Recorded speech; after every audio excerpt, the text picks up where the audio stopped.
Okay, Brad, let's talk about SASE. Maybe one of the first, differentiations in the market. How do you think of SASE in the cloud security world? Yeah, I mean, it's first of all, like going over the acronym and making sure that everybody understands that, but it really is a consolidation of many different areas that are on the edge aspect. So when the internet started, well, not really, where the Web 2.0 started, it was kind of like WAF was king. And then, over time it turned into WAP. And then it turned, then CDN came along for the ride. And then it was like, oh, well, that's not enough. We need all these different elements.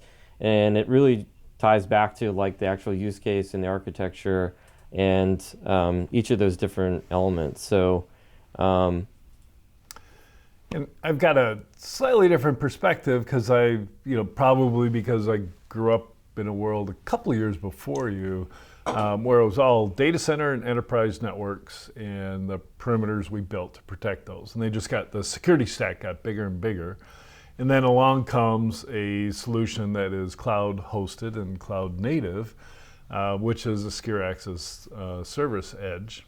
And if you look at the vendors in the mind map, that's exactly what they're doing. They're displacing the entire security stack that we used to find in the data center and obviating the need for your own data center and for your own corporate network. So I think it's one of the more revolutionary aspects of this move to the cloud.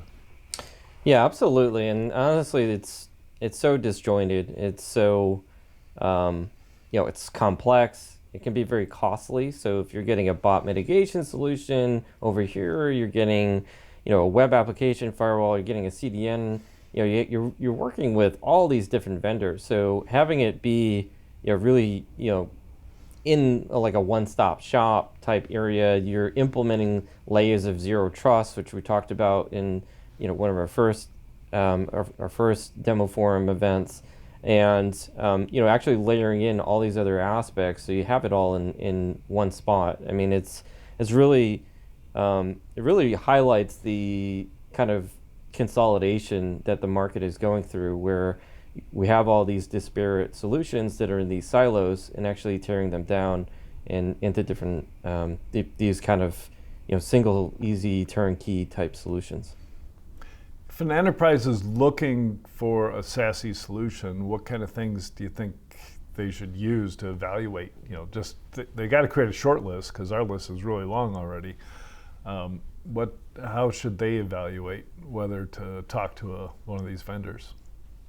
Yeah, I mean, I think it makes sense to look in your own backyard first. So if you already have a CDN vendor, are they also a SASE vendor? That's the easiest way to go about it. It's not always the best solution and best applicability. The switching costs associated with these solutions are lower than it's ever been. So you can switch from one vendor to another to another. And this is also a very embryonic space. So you can't just go to the grocery store and get a SASE SKU. We're evolving to that area. There's certainly a lot of solutions that meet a lot of the different core requirements of SASE, but it's still early on.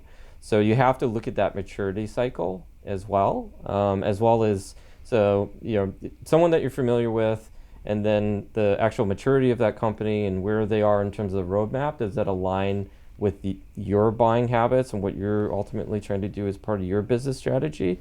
And then having that alignment across your security strategy as well.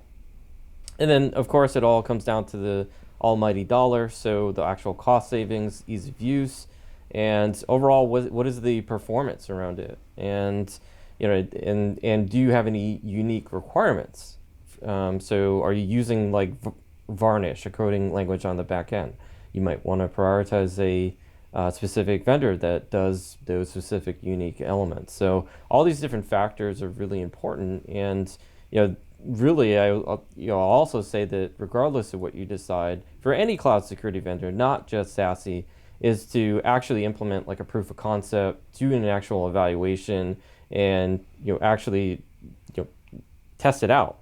Kick the tires and before you hit the rubber to the road, so to speak. Yeah, great overall perspective on how to select these vendors. Let's move on.